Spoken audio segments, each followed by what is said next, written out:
금감원 원장님, 예. 전에 우리 다른 의원님들께서 질의하는 과정에서 이렇게 얘기를 하셨어요. 삼부토건 사건은 원희룡 장관과 무관하다. 그리고 그 정치적 인물과도 연관성이 없다. 그 정치적 인물이라고 하면 김건희 씨죠. 근데 지금 우리 현안 질의에서 이렇게 얘기를 하시는데 조사가 다 끝난 건가요? 아까 원희룡 장관 얘기한 건 그 의원님께서 다른 종목과 관련돼서 이렇게 말씀하셔서 그 부분에 대해서 답변을 드린 거고요. 지금 정치적 인물과 관련된 것들은 제가 어쨌든 그 누구 계산으로 한지가 과거 유사 사건에서 되게 중요하기 때문에 관련 계좌에 대해서 집중해서 지금 광범하게 보고 있다는 말씀을 드린 겁니다. 그러면 원희룡 장관과 삼부토건 건에 있어서는 그리고 김건희 씨가 지금 무관하다고 얘기하기에는 아직 이른 거죠? 방금 말씀드린 것처럼 과거 이제 특정 사건에서는 누구 계산인가가 지금 드러난 상태에서 이제 이슈가 제기된 반면 이 건에 대해서는 사실 누굴 한번 만났다 무슨 얘기가 있었다 아니요, 보기 아니요. 때문에 금감원 누구 원장님, 계산인지에 저도 대해서 지금 보겠다는 정치적인 말씀을 인물이 어떤 사건 이게 금융이건 아니건을 떠나서 연관이 돼 있다 그래서 우리가 그냥 무조건적으로 다 문제가 있다라는 식으로 보면 안 된다고 저 동의를 합니다. 근데 지금 이 시점에서 우리 금감 원장님께서 무관하다라고 이렇게 단정적으로 얘기를 할 수 있는 수준이냐 아니냐에 대해서 제가 질문을 드린 겁니다. 위원님 말씀 제가 잘 이해했고 조사 역량을 집중하겠습니다, 위원님이.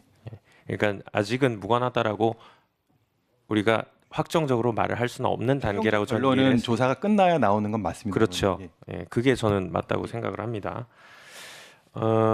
아까 많은 부분들이 얘기가 나왔지만 이게 굉장히 중요한 사건이라고 얘기하신 이유가 저는 이게 사회적으로도 관심이 많은 게 소액 투자자분들이 특히 삼부토건에는 비율이 높다고 알고 있어요. 몇 프로인지 아십니까?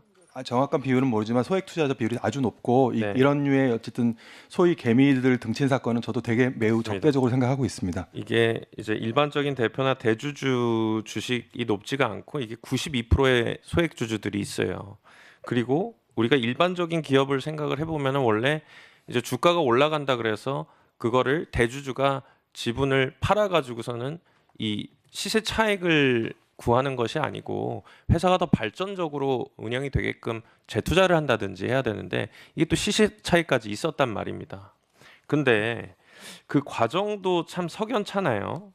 삼부토건이라고 하면은 사실 부채 비율도 당시에 보면은 굉장히 높았어요. 지금도 뭐 상당히 안 좋은 걸로 알고 있는데 당시에 838%, 그러니까 3,772억 적자의 부실 기업이 우크라이나 재건이라고 하는 아주 중요한 사업에서 일군의 대기업들이랑 같이 이제 반열에 올라가지고 갔는데 이게 사실 삼부토건은 그 원래 원희룡 장관과도 동행하는 게 아니었다가 마지막 끝자락에 갑자기 초대를 또 받는 것도 있었고 그리고 우리가 다 아는 사실이기는 하지만 그 23년 5월에 이종호 그 블랙펄 인버스트먼트 대표가 삼부 체크하고라는 말이 있고 난 다음에 뭐 우크라이나 영부인이 초청도 없이 한국에 방문하고 기재부가 갑자기 대외경제협력기금 공여하겠다고 가서명하고 이게 다 4일 만에 이루어졌단 말입니다.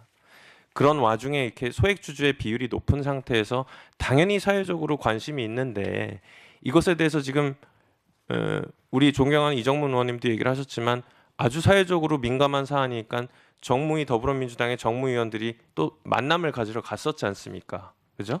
근데 그때 또 안 계셨어요. 마침 3월 10일에. 그 얘기 들어보면은 소상공인 전통시장 소비 촉진 활성화 업무 협약식 갔다 왔다. 근데 그 전에 일정을 보니까 내부 회의만 있었다고 부원장이 얘기를 하시더라고요. 이게 진짜 중요한 사안이고 빨리 해결을 해야 된다고 하면 그리고 아까 말씀드린 것처럼 특히 김건희 씨나 뭐 원희룡 장관과 같이 중요한 정치적 인물이 연관이 되어 있다고 하면 더더욱 빠른 조사를 통해 가지고 만약에 문제가 없다면 문제가 없다라고 얘기를 했어야 되는데 지금 6개월이라고 얘기하지만 7개월 차지요. 그죠? 근데 굉장히 우리가 정무위 찾아가 가지고 만나고 싶은데도 그전에 내부 회의 정도만 있었는데도 그런 내용들을 뭐 얘기를 하면서 그럼 시간을 조율해서라도 만날 수도 있는 것이고 아니면 우리 패스트트랙도 얘기가 나왔지만 패스트트랙 말고 우리 강제수사권이 갖고 있는 금융위가 강제수사권을 갖고 있으니까 같이 공동조사도 할 수 있지 않습니까? 이 제도에 있어서는 22년에 대대적으로 홍보도 했었지 않습니까? 근데 금융위한테도 저 지금 이제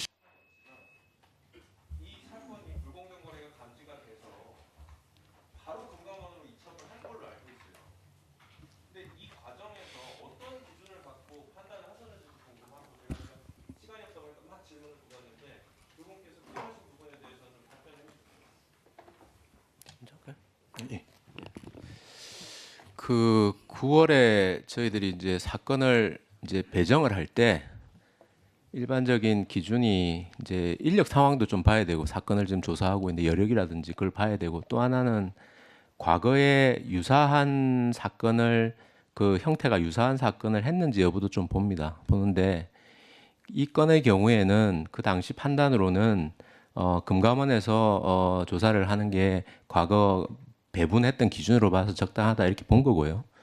강제조사 부분은 지금 이제 그 금감원에서 조사를 하다가 저희들이 만약 뭐 조금 더 강제적으로 할 필요가 있겠다라는 요청이 오면은 저희들 공동으로 하든지 아니면 검찰로 패스트트랙으로 넘기든지 그건 조치를 할 생각으로 가지고 있습니다. 제가 드리는 말씀은 그래서 저희가 공동조사 안 한다, 패스트트랙을 안 한다는 게 아니라 다양한 방법들을 검토 중입니다만 기관 간의 협의 내용을 공개된 자리에서 말씀을 드릴 수 없다는 말씀을 드리는 거고요.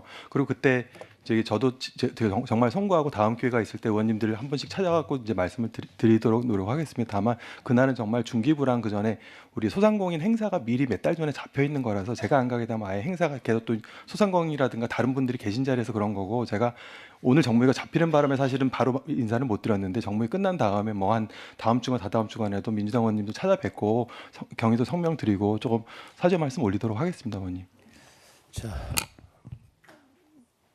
수고하셨습니다. 자, 이어서 존경하는 신장식